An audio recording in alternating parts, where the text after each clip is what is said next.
Baik, sebelum lanjut, izinkan saya menyambut selamat datang kepada ibu-ibu dan wanita Persatuan Republik Indonesia Kementerian Agama akan negeri Pontianak. Kepada ibu, selamat datang ibu.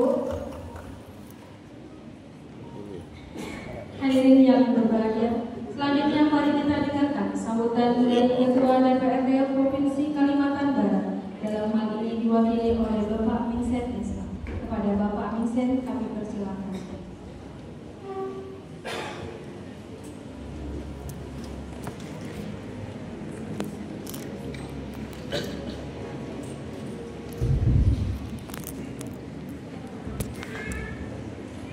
Shalom.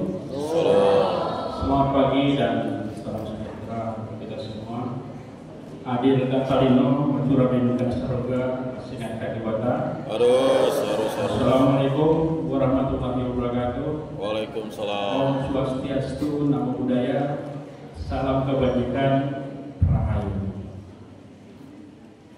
Jadi salam ini tidak ada yang bagus. Pemerintah juga belum menetapkan mana yang harus duluan. Apakah Assalamualaikum duluan atau ada Talimo yang duluan? Tapi biasanya saya melihat audiens atau orang yang ada itu yang banyaknya siapa. Kalau Shalom ini kan biasanya salam kita sebagai orang Kristen. Kemudian Adil Talimo Bajura Menka Saroga ini kan salam Berdaya.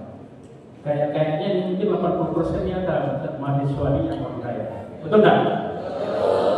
Tidak terlalu keliru lah saya. Baik, sebelum saya melanjutkan sambutan ini, izinkan saya mewakili Pak Yesus sebagai Ketua DPRD Provinsi Kalimantan Barat yang pada hari ini beliau berhalangan hadir, yang sedianya beliau sangat ingin juga hadir, tapi karena sudah teragendakan di kegiatan lain, beliau pada hari ini sebagai saksi kalau tidak salah keponakan nikah di Skadau. Jadi dengan berat hati beliau tidak bisa hadir dan mempercayakan hal ini kepada saya. Saya juga awalnya bertanya kenapa Pak Alo ini mewakilkannya kepada saya, padahal saya bukan wakil ketua DPRD, bukan juga ketua komisi, saya hanya wakil ketua komisi di Komisi A, bukan juga ketua badan-badan yang lainnya. Tapi mungkin karena ini barangkali dia merasa nyaman mewakilkannya dengan saya. Itu saja saya kira alasannya.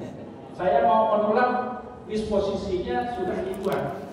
Harusnya tanya dulu sebelum disposisi. Karena kalau disposisi dicoret-coret enak lagi di penerima disposisi berikutnya. Oh ini pasti orang pindah.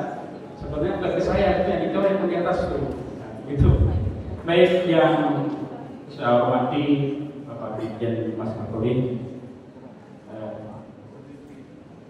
yang hadir pada hari ini, Bapak Suparman, yang saya muliakan Bapak Uskup Agung kita, Bapak Uskup Monsinyur Agus Yunus Agus, yang saya hormati kepada Dinas Pemberdayaan Perempuan dan Dr. Herkulana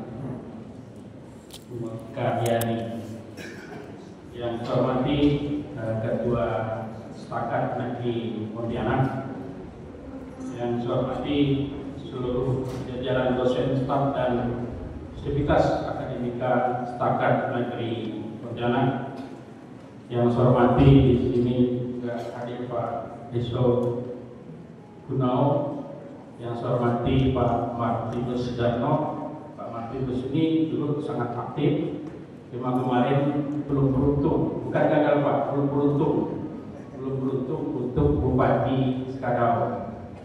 Kemudian yang saya hormati Ketua Panitia, adik-adik mahasiswa dan kita semua yang tidak bisa saya sebutkan satu persatu. Mengawali sambutan ini, marilah kita bersama-sama mengucapkan puji dan syukur kepada Tuhan Yang Maha Kuasa, karena berkat rahmat dan karunia-Nya lah kita dapat berkumpul pada hari ini dalam acara perayaan Yes Natalis ke-8 Sekolah Tinggi Agama Katolik di Pontianak dalam suasana yang penuh keberkahan dan rasa bahagia yang begitu dalam. Pertama-tama atas nama DPRD Provinsi Kalimantan Barat, saya ucapkan selamat dan sukses kepada seluruh jajaran Setakat Negeri Pontianak yang ini telah berusia 8 tahun. Apresiasi yang setinggi-tingginya kepada seluruh jajaran Setakat Negeri Pontianak yang telah mengabdikan ini dengan berandil dalam mengembangkan dunia pendidikan. Hadirin yang saya hormati, Desnatris ke-8 Setakat Negeri Pontianak kali ini mengangkat tema membangun sinergi menuju transformasi berkelanjutan. Membangun sinergi berarti membangun kerjasama yang produktif dan harmonis dengan melibatkan berbagai unsur demi mencapai suatu hasil yang diharapkan. Pertanyaannya sekarang adalah bagaimana kita dapat membangun kerjasama tersebut, bagaimana kita mengajak unsur-unsur terkait untuk ikut berkolaborasi dalam membangun pendidikan, dan bagaimana cara kita meyakinkan mereka agar kerjasama yang ingin dibangun ini memiliki dampak yang sangat berpengaruh di masa yang akan datang. Kita perlu adanya peran pemerintah, kebijakan yang dihasilkan oleh pemerintah baik secara langsung maupun tidak langsung dapat mempengaruhi dunia pendidikan, mulai dari penganggaran, kurikulum, pengadaan, infrastruktur, hingga kualitas tenaga pendidik. Kesemuanya terletak pada kebijakan apa yang dihasilkan oleh pemerintah. Kami sebagai anggota DPRD bertugas mengawasi program dari pemerintah. Apabila terdapat masalah keluhan di masyarakat yang berkenan dengan pendidikan, akan kami sampaikan permasalahan tersebut kepada pemerintah untuk dicarikan pemecahan masalahnya. Kita juga mengharapkan peran dari sektor swasta ataupun perusahaan untuk terlibat dalam membangun dunia pendidikan. Sektor swasta memegang peranan yang sangat penting untuk membantu program pendidikan, baik pendidikan formal dan non formal. Misalnya sektor swasta melalui program CSR atau Corporate Social Responsibility dapat memberikan beasiswa kepada mahasiswa-mahasiswi yang berprestasi, baik prestasi akademik maupun non akademik. Selain beasiswa, sektor swasta juga dapat membantu dengan menyediakan program magang, mengadakan pelatihan-pelatihan atau dengan membangun infrastruktur yang mendukung. Kerjasama dari berbagai unsur itulah yang diharapkan agar terciptanya sinergi dalam membangun dunia pendidikan kita, karena sejatinya pendidikan merupakan tanggung jawab kita bersama, pemerintah, legislatif, swasta maupun masyarakat demi kepentingan bangsa dan negara. Hadirin yang saya banggakan, saya berharap Setakat Negeri Pontianak dapat menjawab persoalan seputar penyediaan tenaga kerja terampil baik lokal maupun regional yang diharapkan memiliki kontribusi dalam mengatasi pengangguran khususnya di berbagai bidang kehidupan. Dengan berbagai pengetahuan dan ilmu yang telah diberikan kepada para mahasiswa dan mahasiswi, tentunya akan menambah besar peluang untuk dapat mengambil peran yang strategis dalam menjadikan tenaga kerja yang berkualitas sebagai bagian dari upaya meningkatkan kualitas sumber daya manusia sehingga mampu bersaing dan diterima serta memiliki kualifikasi yang memadai di daerah nasional bahkan dunia internasional. Saya ucapkan terima kasih kepada seluruh jajaran Setakat Negeri Pontianak, terutama kepada tenaga pendidik yang telah memberikan kontribusi sehingga para mahasiswi dapat memiliki pengetahuan dan keterampilan yang tentunya menjadi bekal dalam menghadapi tantangan di masa depan. Karena adik-adik mahasiswa inilah yang nantinya akan menjadi pemeran utama dari generasi Indonesia Emas 2045. Saya juga belum ada bayangan seperti apa Indonesia 2045 itu yang dikatakan sebagai Indonesia Emas. Belum ada filmnya juga.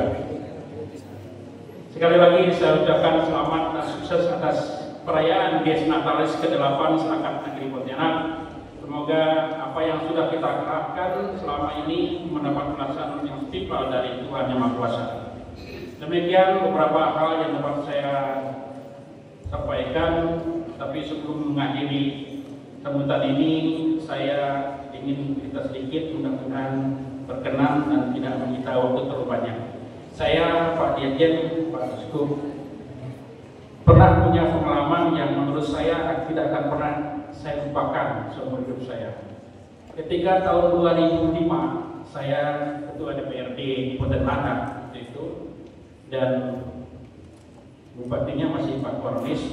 Kemudian 2006 beliau mencalonkan gubernur berganti 2027. Waktu itu ada penerimaan tenaga guru pendidik bidang agama di Kabupaten Tanah yang waktu itu ya terus dari bukan formasi daerah, tapi ini nampaknya diusulkan dari kementerian.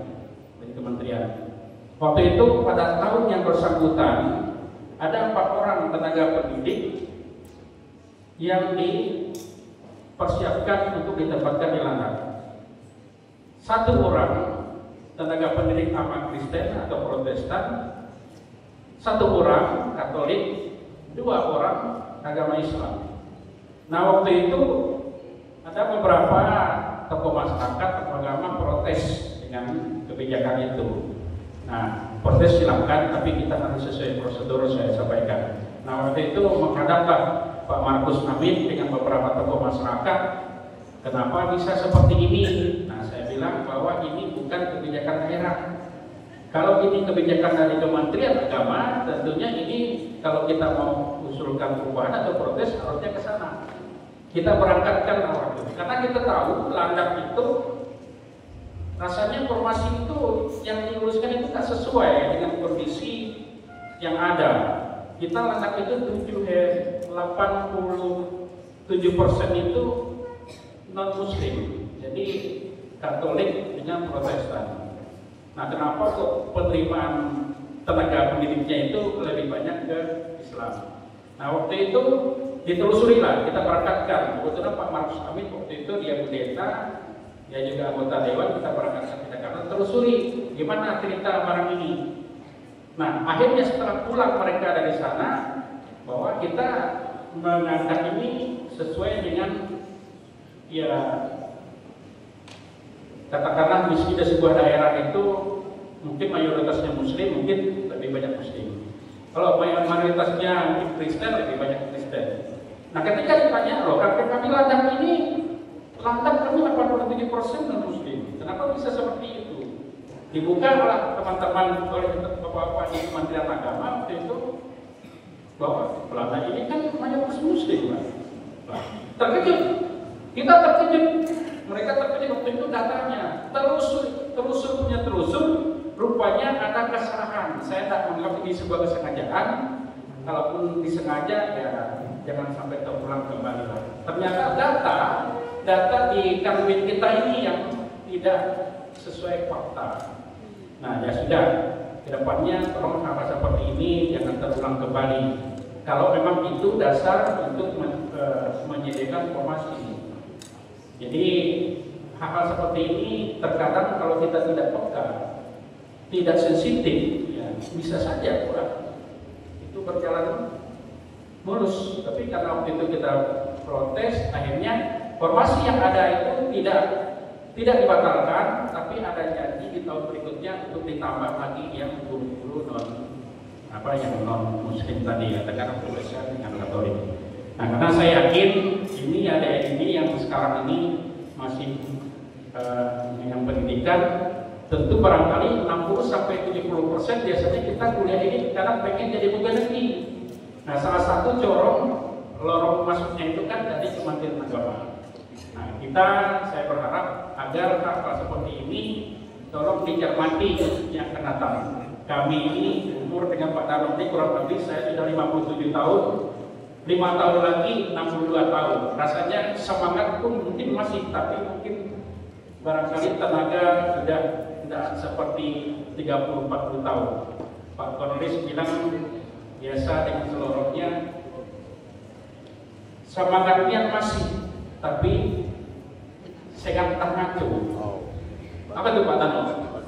Jadi semangat kita itu masih, tetapi mungkin badan kita sudah tidak mudah lagi, sehingga mungkin ada terbatas kita bergerak.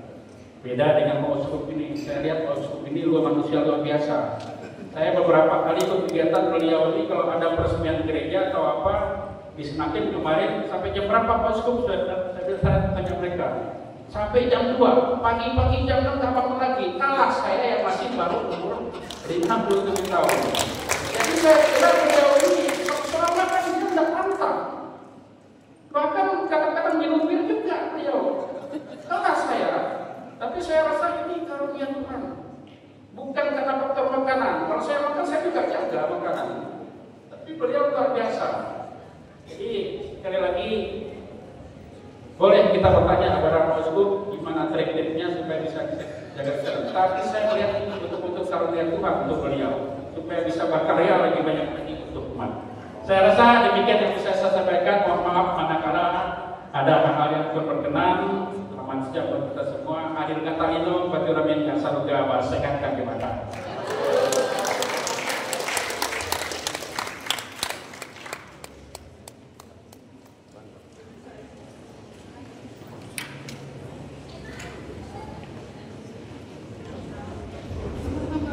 Hadirin yang berbahagia, datang ke Sakat dengan penuh bahagia.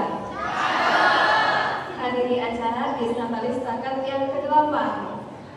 Mari kita dengarkan sambutan dari Dirjen Bimas Katolik Kementerian Agama Republik Indonesia kepada Bapak Dr. Andes Suparman. Kami persilakan.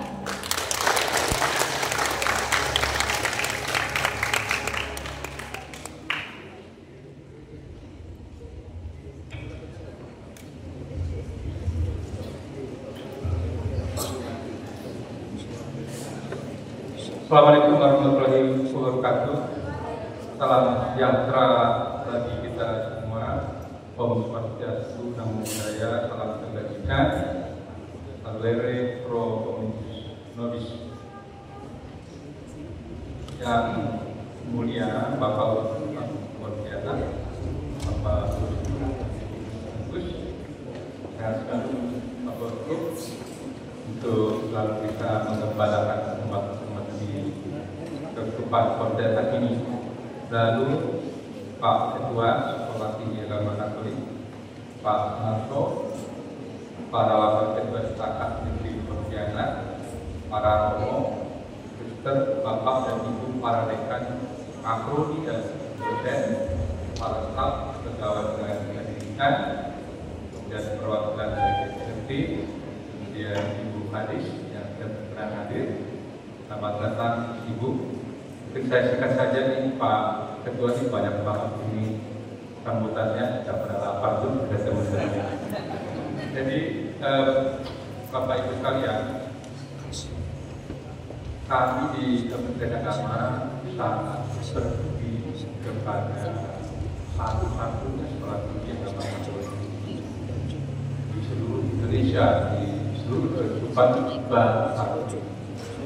Dan dari dulu Bapak waktu ini sekolah tinggi belum naik ya levelnya. Ini menjadi keprihatinan saya. Ini sudah usia ke-8, saya kira sudah usia yang kalau anak-anak mulai lahir sudah bisa berlari harusnya. Jadi tahun kemarin harusnya Sakat itu sudah bertransformasi menjadi institut. Semua variabel yang dipersyaratkan sudah tercapai, tinggal menunggu satu ketentuan aturan legalitas ini sudah selesai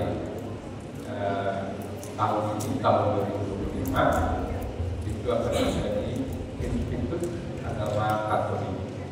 Seandainya tahun kemarin sudah institut, maka pas di ke-8 kita sekalian merayakan menjadi institut. Mungkin tahun depan bulan Januari kita merayakan ke-9 sekaligus merayakan transformasi Sakat menjadi institut. Karena ini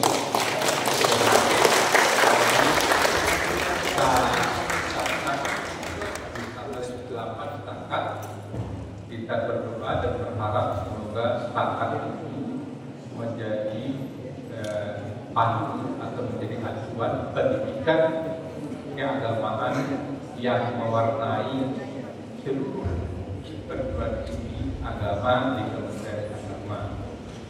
Jadi berbeda dengan sekolah-sekolah tinggi atau perguruan tinggi yang non agama. Beberapa kali saya katakan di manakah perbedaan antara mahasiswa yang bersekolah di sekolah tinggi keagamaan Katolik dengan yang non Katolik. Kalau sama saja, ngapain ada setakat? Begitu Bapak Ustaz ya, sama saja. Tapi harus ada beda. Bedanya di mana? Ya mungkin lebih keimanannya lebih kuat, kejujurannya lebih hebat, integritasnya lebih kuat. Ke depan menjadi insan-insan, kalau dia jadi pejabat tinggi, menjadi pejabat yang anti korupsi dan lebih adil kepada sesama. Itu yang kita harapkan. Nah, Pak Ketua, Pak Uskup dan Bapak Ibu sekalian serta adik-adikku sekalian, berkali-kali saya datang ke setakat itu sekaligus juga mengecek fasilitas yang ada di sini. Tahun ini kita anggarkan sebesar 20 miliar untuk penyelesaian asrama putri. Karena tahun kemarin 2024 itu atas kebaikan dari Bapak Uskup kita sudah bisa memperluas area dan setakat. Terima kasih Bapak Uskup, tepuk tangan bagi kemurahan hati Bapak Uskup. Barangkali tahun depan beliau berkurang hati lagi untuk memperluas sekolah tinggi kita.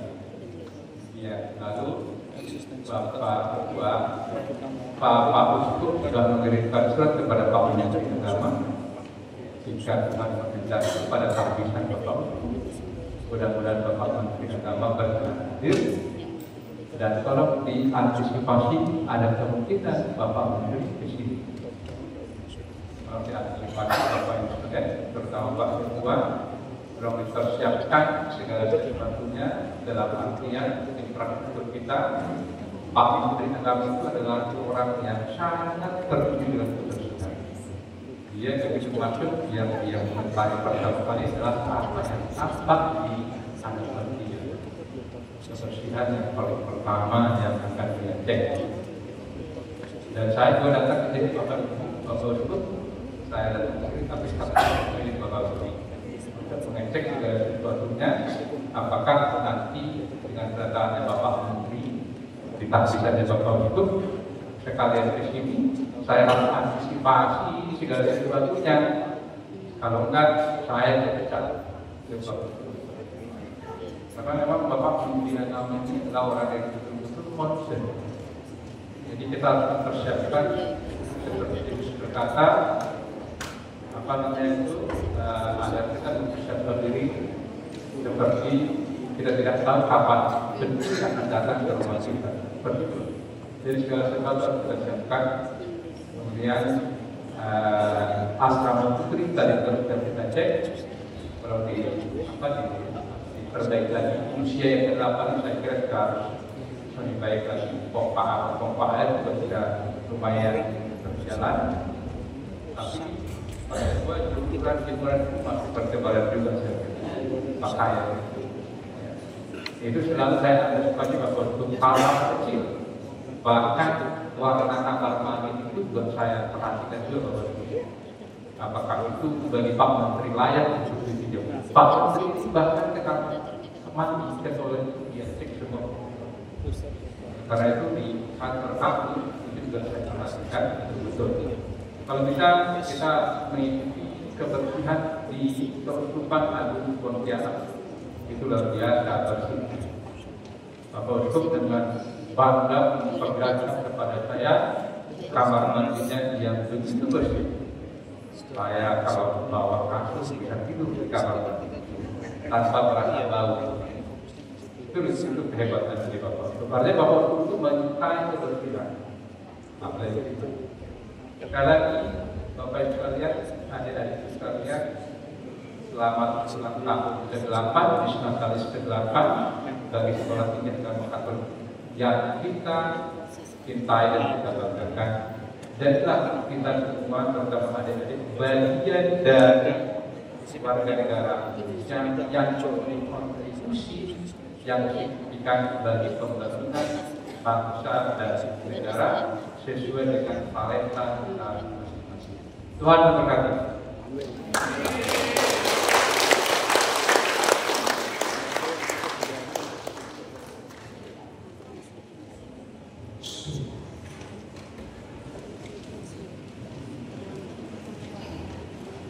Yang mulia Bapak Uskup, Pastor, Sister, Bruder, Bapak Ibu serta seluruh mahasiswa-mahasiswi yang berbahagia.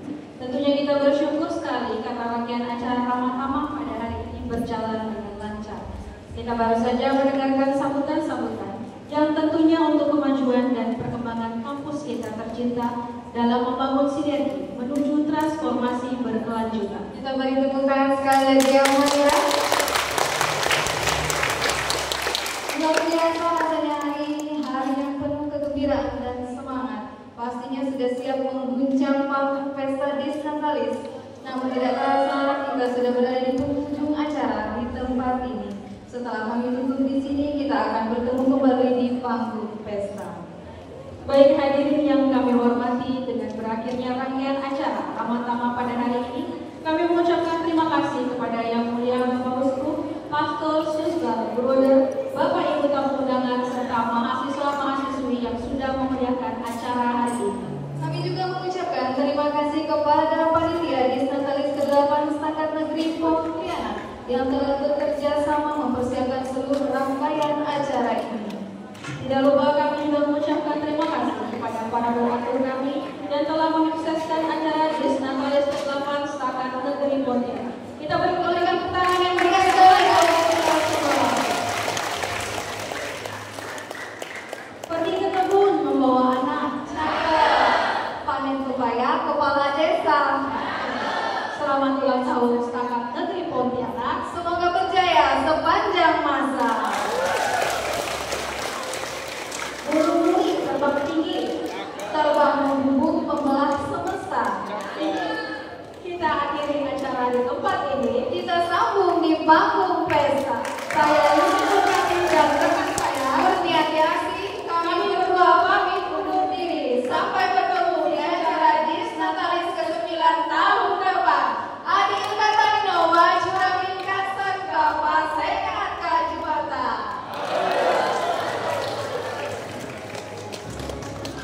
Yuk,